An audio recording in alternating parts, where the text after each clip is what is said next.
Hello बच्चों, स्वागत है आपका हमारे चैनल पर्सनल ट्यूटर में। मेरा नाम है ऐश्वर्या शर्मा एंड मैंने आपको पढ़ाया chapter number 4 sources of history. तो अब उसके एक्सरसाइज के सॉल्यूशंस हम सॉल्व करेंगे। सो फर्स्ट है complete the names of the following sources of history. आपको कुछ सोर्सेज ऑफ हिस्ट्री दिए हुए हैं और आपको इनके नेम कंप्लीट करने हैं। तो देखते हैं। तो सबसे पहला है एल, उसके बाद आपको 4 गैप दिए हुए हैं एंड देन है डी। आपको ये सोर्स ऑफ हिस्ट्री बताना है कि क्या है, तो इसका आंसर होगा लेजेंड, LEGEND, लेजेंड। लेजेंड आप लिखेंगे, ये ओरल सोर्स ऑफ हिस्ट्री है। फर्स्ट का आंसर ये हो गया। नाउ सेकंड में टी दिया है, देन 4 गैप है, देन एच है। तो इसका आंसर होगा तारीख, TRIKH, तारीख जो रिटन सोर्स ऑफ हिस्ट्री है। आप लिख लीजिए तारीख। नेक्स्ट देखते हैं। नेक्स्ट में बी है, देन 4 गैप है, देन आर है। तो ये होगा बखार। लिख लीजिए आप BAKHAR, बखार। नाउ नेक्स्ट देखते हैं। नेक्स्ट पी है, देन 4 गैप है, देन ए। तो ये होगा पोवाडास। इसका आंसर होगा पोवाडा, ऐसा नहीं होगा, पोवाडा।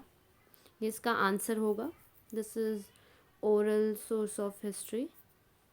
तो ये आप लिख लीजिए। नाउ नेक्स्ट देखते हैं आई, देन 4 गैप है, देन आई, देन 2 गैप है, देन आई, देन 1 गैप है, देन एन। तो इसका आंसर होगा इंस्क्रिप्शंस। इसका आंसर होगा इंस्क्रिप्शन। आप लिख लीजिए आई, देन फर्स्ट गैप में लिखिए ISCR, देन नेक्स्ट गैप में लिखिए PT, देन आई के बाद और एन के बीच में लिखिए O। तो हो जाएगा इंस्क्रिप्शंस। देन नेक्स्ट है M, देन 2 गैप है, देन U, देन 3 गैप है, देन T।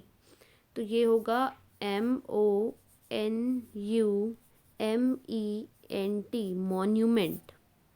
इसका आंसर होगा मॉन्यूमेंट। M दिया है, उसके बाद ON लिख लीजिए, देन U दिया है, उसके बाद MEN लिख लीजिए, then T, monument. Now next आते हैं। Let's write what do monuments include. Question है मॉन्यूमेंट्स में क्या क्या इंक्लूड होता है। तो आप पेज नंबर 1 में आ जाइए। पेज नंबर 1 निकाल लीजिए। पेज नंबर 1 में आपके लेफ्ट हैंड साइड पे आपको जो लास्ट पैराग्राफ है उसकी 4th लाइन में आ जाइए। Monuments include samadhis, graves, viragal and buildings includes palaces, ministerial mansions, queen's quarters and also houses of common people. ठीक है, इतना आपको इंक्लूड करना पड़ेगा, इतनी चीज़ें आपको लिखनी पड़ेंगी। हो सके तो आप ये बिल्डिंग इंक्लूड वाला पॉइंट काट सकते हैं, क्योंकि आपको मॉन्यूमेंट पूछा है। तो this is not important, but 2 marks का बनाने के लिए हम इतना लिख सकते हैं। देन नेक्स्ट क्वेश्चन पे आते हैं। नेक्स्ट क्वेश्चन है व्हाट इज़ अ तारीख। तारीख क्या होता है। तो इसके लिए आप पेज नंबर 3 पे आ जाइए। जल्दी से पेज नंबर 3 निकाल लीजिए। पेज नंबर 3 में आपको आपके लेफ्ट हैंड साइड का सेकंड पैराग्राफ मिल जाएगा। वहाँ आपका आंसर है तारीख means the sequence of events, that's it.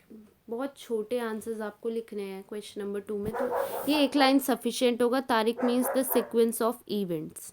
The next question है question number 3, what qualities of the author are important in the writing of history. History लिखने में एक ऑथर की क्या क्या क्वालिटीज़ ज़रूरी होती हैं। तो इसका आंसर आपको सेम पेज नंबर 4 में ही मिलेगा। आप पेज नंबर 4 में evaluating the sources of history वाले पॉइंट में आ जाइए। उसमें राइट हैंड साइड की जो लास्ट लाइन है, that is the author's impartiality and neutrality are very important in writing history। Author का इम्पार्शियल रहना और न्यूट्रल रहना बहुत ज़रूरी है हिस्ट्री लिखने में। क्वेश्चन नंबर 3 पे आ जाते हैं। Find the odd man out. तो क्वेश्चन नंबर 1 है material sources, written sources, unwritten sources and oral sources. 4 options दिए हैं आपको। Material sources, written sources, unwritten sources and oral sources. तो इसमें आप आंसर से पहले थोड़ा खुद का माइंड यूज़ कीजिए एंड कोशिश कीजिए कि सोचने की कि क्या आंसर हो सकता है। तो हमने जब सोचा तो हमें एक चीज़ दिखी कि मटेरियल, रिटन, ओरल सोर्सेज ये सारे तो सोर्सेज ऑफ हिस्ट्री है, लेकिन अनरिटन सोर्सेज जैसा तो हमने कुछ पढ़ा ही नहीं। तो अनरिटन सोर्सेज हमारा हो जाएगा odd one out. Then next है monuments, coins, cave, sculptures and stories. अब देखिए यहाँ पे मॉन्यूमेंट्स हो गए, कॉइन्स हो गए, केव, स्कल्पचर्स हो गए, ये सारे मटेरियल सोर्सेज ऑफ हिस्ट्री हैं। लेकिन क्या stories material sources of history है? नहीं, स्टोरीज तो रिटन सोर्सेज ऑफ हिस्ट्री है। तो ऑड वन आउट कौन हो गया? ऑड वन आउट हो गई स्टोरीज। देन नेक्स्ट है bhurja patras, temples, treaties and paintings. अब आप खुद सोचिए, सबसे पहले bhurja patras, they are written sources of history. Treaties, they are also written sources of history. Paintings, they are also written sources of history. But when it comes to temples, हम जब temples पे आते हैं तो temples material sources of history होते हैं, written sources नहीं होते। तो इन सब में ऑड वन आउट कौन हुआ? ऑड वन आउट हुआ टेम्पल्स।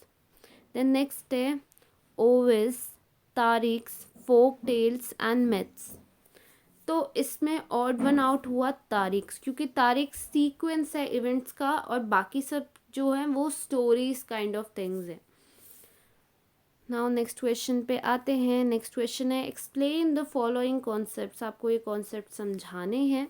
पहला है मटेरियल सोर्सेस। मटेरियल सोर्सेस क्या होते हैं? तो इसके लिए आप आ जाइए पेज नंबर 1 पे। पेज नंबर 1 निकाल लीजिए। अपने पेज नंबर 1 निकाला, देन पेज नंबर 1 में आपके लेफ्ट हैंड साइड में जो दे दिया है लास्ट पैराग्राफ में, दे, अब दे काट देंगे और लिखेंगे मटेरियल सोर्सेस। क्या लिखेंगे दे काट के? आप लिखेंगे मटेरियल सोर्सेस। यहाँ से स्टार्ट होगा मटेरियल सोर्सेस, देन आप आगे लिखेंगे मटेरियल सोर्सेस प्रोवाइड्स, ऐसे यहाँ लगा लीजिए, प्रोवाइड्स ऑल नहीं आएगा, provides insight about ancient period. Looking at them, we come to know about the development of architecture, the economic condition, the quality of art, style of building, construction of people, standard of that particular period. ये पूरा paragraph आपको लिख लेना है। तो ये हो जाएगा what are material sources. Again मैं आपको बता दूं, आप नीचे जो दे दिया है वो काट देंगे और इसकी जगह लिखेंगे मटेरियल सोर्सेज, और फिर आप ऑल भी जो है उसे भी काट देंगे, देन लिखेंगे provides insight about ancient, that की जगह ancient period. Looking at them we come to know about the development of architecture, the economic condition, the quality of art, style of building construction and people's standard of living in that particular period. इतना लिख लिया। इसके बाद एक line जो आपको लिखनी है, 2 लाइन आपको लिखनी है। नेक्स्ट लाइन आप लिखेंगे forts have an important place among material sources, and उसके बाद इसके बाद आप लिखेंगे some major types of forts are hill forts, forest forts, sea forts and forts on the plains. इतने में आपका मटेरियल सोर्सेज सफिशिएंट होगा। आपको टाइप्स नहीं पूछा है। यदि आपको टाइप्स पूछे क्वेश्चन तो आप बिल्कुल सिंपल से types of material sources are memorials, buildings, cave, sculptures, इनमें से जितने भी पूछे, 4 पूछे, 5 पूछे, आप लिख सकते हो। मैंने ये आपको इसलिए बताया क्योंकि ऐसे क्वेश्चन आ सकते हैं और एग्जाम्स में इस टाइप के क्वेश्चंस आते ही हैं, क्योंकि आपको बहुत अच्छे से अलग अलग चार्ट के वे में दिया हुआ है कि ओरल सोर्सेज कौन कौन से हैं, रिटन सोर्सेज कौन कौन से हैं। तो ऐसे क्वेश्चन पूछ सकते हैं, तो ये भी लिखने के लिए आप प्रिपेयर रहिए। देन है रिटन सोर्सेज। तो अब आप आ जाइए पेज नंबर 2 पे। हम जल्दी से पेज नंबर 2 निकाल लेते हैं। पेज नंबर 2 में रिटन सोर्सेज वाला पॉइंट जो आपके राइट हैंड साइड में है उसमें आ जाइए। तो हम यहाँ से लिखेंगे we learn about significant historical events in the medieval period from sources like the writing styles of scripts, इतना, and उसके बाद आप लिखेंगे and also from varieties of different languages, इतना। ठीक है, ऊपर से के पैराग्राफ से आपका पहला पॉइंट इतना ही रहेगा, ये आपका फर्स्ट पॉइंट हो जाएगा। देन ये फर्स्ट पॉइंट के बाद सेकंड पॉइंट आप लिखेंगे, we can gather information about food items, attire, conventions and rules of conduct of the people, festivals and about people's life etc from these sources. ये 2 point and third point is sources of this type are called written sources of history. इतने में आपका answer ख़त्म हो जाएगा। Then next question देखते हैं, third, oral sources. Oral sources क्या होते हैं? तो आ जाइए पेज नंबर 3 पे, पेज नंबर 3 निकाल लीजिए। आपके लेफ्ट हैंड साइड में ओरल सोर्सेज का पॉइंट है, लास्ट पॉइंट ही है, वहीं से हमको लिखना है। We understand various aspects of folk life through folk literature traditionally passed on from generation to generation. Some examples are OS, folk songs, povadas, folk tales, legends and myth. Such type of sources are called oral sources of history. इतने में आपका oral sources of history ख़त्म हो जाएगा।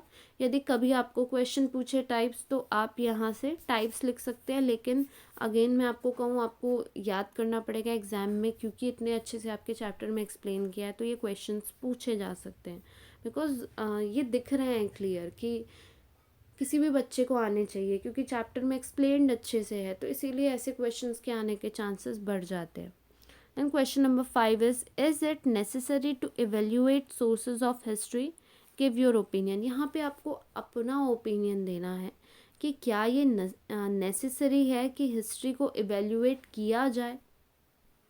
तो necessary इसलिए है, मैं आपको अपना ओपिनियन बताती हूँ, आफ्टर दैट आप आपका जो जनरल ओपिनियन हो वो लिख सकते हैं। नेसेसरी इसलिए है क्योंकि यदि सोर्सेज ऑफ हिस्ट्री नहीं होंगे, if there will be no sources of history, then how we will come to know about our history. हमें अपनी हिस्ट्री के बारे में कैसे पता चलेगा? सोर्सेज ऑफ हिस्ट्री ही वो तरीका है जिसके थ्रू हमें हमारी हिस्ट्री के बारे में पता चलेगा, है ना, हमें पहले के लाइफस्टाइल के बारे में पता चलेगी। अब नेक्स्ट क्वेश्चन विल बी क्यों जानना, क्यों हिस्ट्री जाननी, क्या ज़रूरत है पुराने ज़माने के लोगों के बारे में जानने का। तो देन यदि ऐसा क्वेश्चन आता है तो फिर तो ऐसी बात आ जाती है कि फिर साइंस भी जानने की क्यों ज़रूरत है। क्यों जानना कि ग्रेविटी क्यों होती है, क्यों जानना कि एटमॉस्फेरिक प्रेशर कैसा होता है, क्यों होता है। यदि हम क्यों पे चले जाएं कि why we are taught history, why we are taught science, then फिर तो किसी चीज़ का आंसर नहीं है। आज हमारी टेक्नोलॉजी इतने आगे है, हम इतने आगे बढ़ चुके हैं, डेवलप हो चुके हैं, इसलिए कि हमें हमारी हर चीज़ का साइंस पता है, लॉजिक पता है, हर चीज़ की हिस्ट्री पता है कि पहले ज़माने में चीज़ें कैसे होती थी और कैसे कैसे आज होती हैं। साथ ही साथ we also learn from them. ऐसा नहीं है हम मॉडर्न हैं, हमारे पास बहुत सारी टेक्नोलॉजीज़ हैं, लेकिन we still learn from them, क्योंकि ऐसी बहुत सारी चीज़ें हैं जो हम भी इतने एडवांस नहीं हो पाए जितने हिस्ट्री में लोग थे, जितना वो वहाँ पे अपना ब्रेन यूज़ करके अलग अलग चीज़ें करते थे, अलग अलग एक्सपेरिमेंट्स करते थे। एंड साथ ही साथ हमें बहुत सारी चीज़ों का ओरिजिन भी पता चलता है हिस्ट्री के थ्रू, कि बहुत सारी ऐसी चीज़ें हैं जो कैसे बनी, जैसे कॉपर कैसे बना, आयरन कैसे बना, गोल्ड कैसे बनाया गया, कॉइन्स कैसे बनाया गया, ट्रेड कैसे स्टार्ट हुआ, हर चीज़ हमें पता चलता है। पहले जैसे मनी के मैटर्स में बार्टर सिस्टम चलता था, पहले चलता था बार्टर सिस्टम। बार्टर सिस्टम में क्या होता था, पहले मनी एक्सचेंज का तो कोई सोर्स नहीं था, मतलब कोई ऐसा मनी जैसी कोई चीज़ नहीं थी, तो लोग क्या करते थे, एक चीज़ के बदले दूसरी चीज़ देते थे। मतलब यदि आपको राइस चाहिए किसी से जो राइस ग्रो कर रहा है, तो फिर आप उसको अपनी काऊ दोगे और वो उसके बदले आपको राइस देगा। इसे बार्टर सिस्टम कहा जाता था। तो हमें पता चलता है कि कैसे कैसे सोसाइटी ने प्रोग्रेस किया है, कैसे कैसे डेवलपमेंट हुआ है, कैसे कैसे चेंजेस आए हैं, हमारे अर्थ पे कैसे चेंजेस आए हैं, पीपल पे कैसे चेंजेस आए हैं, लैंग्वेजेस कितने चेंज हुए हैं, way of living, living standard of people, and साथ ही साथ हमारा जो सिस्टम ऑफ गवर्नमेंट है वो कितना चेंज हुआ है, पहले कैसी गवर्नमेंट थी। यदि आज हमने हमारी कंट्री में, जैसे कि हमने सिविक्स में पढ़ा, हमने हमारी कंट्री में डेमोक्रेसी अडॉप्ट की, तो क्यों अडॉप्ट की? इसलिए अडॉप्ट की because we are familiar with our history, we are familiar that कि जब जब मोनार्की सिस्टम आया है तब तक एक फेयर एडमिनिस्ट्रेशन नहीं हो पाया है, तब तक बहुत ज़्यादा बायस सिस्टम ऑफ गवर्नमेंट रहा है, जहाँ पे वेलफेयर ऑफ सिटीज़न कभी मोटिव ही नहीं रहा गवर्नमेंट का। लेकिन हमने जाना कि जैसे जिन जिन कंट्रीज में डेमोक्रेसी आई, वो कंट्रीज़ का गवर्नमेंट बहुत सक्सेसफुल हुई है अपने लोगों का एडमिनिस्ट्रेशन संभालने में, लोगों का वेलफेयर करने में, और सोशलिस्ट इकोनॉमी लाने में, या कह सकते हैं वेलफेयर स्टेट लाने में जो लोगों के लिए काम करती है।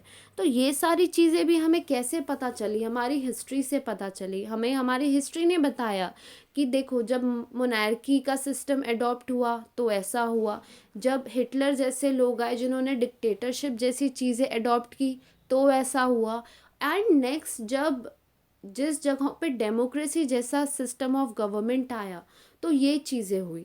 तो हमारी हिस्ट्री से हमें बहुत सारा नॉलेज मिलता है, बहुत सारी लर्निंग मिलती है, एंड हिस्ट्री हर चीज़ पे इम्पोर्टेंट होती है। एंड हम वाई नहीं पूछ सकते, क्योंकि यदि मैंने आपको स्टार्टिंग में ही बताया कि यदि हम वाई पूछने लग जाएं कि क्यों हमें हिस्ट्री पढ़ाई जाती है, क्यों हमें, तो then will ask this question every time, in every for every subject we'll ask the same question, then why we are taught this subject, but we cannot ask this, क्योंकि यदि हम ये पूछने लग जाएंगे क्यों पढ़ाते, देन हमारी कंट्री क्या पूरे वर्ल्ड के में कोई भी डेवलपमेंट नहीं हो पाएगा, कोई भी न्यू टेक्नोलॉजीज़, कोई भी new system of government, and कोई भी न्यू वे ऑफ लिविंग नहीं आ पाएगी।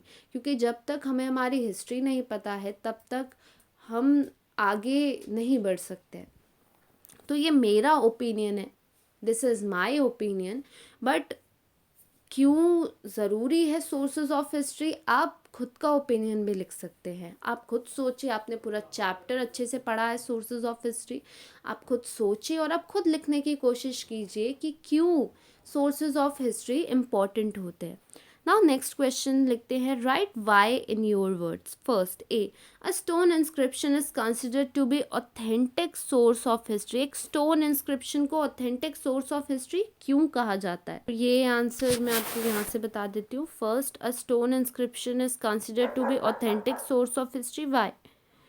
तो a stone inscription helps us to understand features like the language, script, social life of a period. एक स्टोन इंस्क्रिप्शन को ऑथेंटिक सोर्स ऑफ हिस्ट्री इसलिए कहा जाता है क्योंकि वो हमें अलग अलग फीचर समझने में हेल्प करता है। जैसे कि जो भी लैंग्वेज उस स्टोन इंस्क्रिप्शन में यूज़ किया होगा, वो लैंग्वेज उस समय यूज़ होता था, कैसी स्क्रिप्ट यूज़ होती थी, और स्टोन इंस्क्रिप्शंस में अलग अलग पिक्चर्स भी दिखते हैं हमें, तो उससे सोशल लाइफ ऑफ पीपल हमें समझ आती है कि लोगों की सोशल लाइफ कैसी थी उस समय।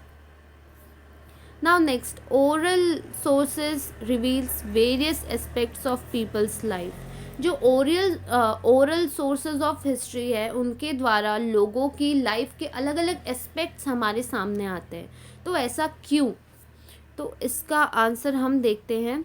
Oral sources are the main sources of communication. हमने ये जाना कि जो ओरल सोर्सेज ऑफ हिस्ट्री थे वो मेन सोर्सेज ऑफ कम्युनिकेशन रहे हैं, जो generation to generation pass on होते रहे। इसलिए ये हियर से भी हैं थोड़े बहुत, बट ऑथेंटिक भी हैं, क्योंकि आप खुद सोचिए कि हमारे पास एक क्लियर प्रूफ है, क्योंकि जनरेशन टू जनरेशन कुछ कल्चर्स, कुछ ट्रेडिशंस, कुछ स्टोरीज, कुछ मिथ, कुछ फोक टेल्स सब पास ऑन होते आए हैं।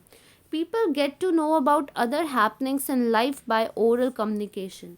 और साथ ही साथ ओरल कम्युनिकेशन इसलिए भी ज़रूरी होता है क्योंकि दूसरे की लाइफ में क्या चल रहा है, क्या क्या हैपन हुआ है, क्या क्या चीज़ें हुई हैं, ये सारी चीज़ें हमें ओरल कम्युनिकेशन से ही पता चलती है। साथ ही साथ यहाँ पे स्पेशली जिस ओरल हैपनिंग की बात कर रहा है वो कर रहा है जो पहले की ओरल हैपनिंग है, जो हिस्ट्री में चीज़ें हुई हैं, जो हम सुनते आ रहे हैं उन चीज़ों के बारे में। तो थैंक यू फॉर वॉचिंग। यदि आपको वीडियो अच्छा लगा हो तो लाइक कीजिए, और यदि आपको कोई भी डाउट हो तो कमेंट सेक्शन में बताइए। Thank you.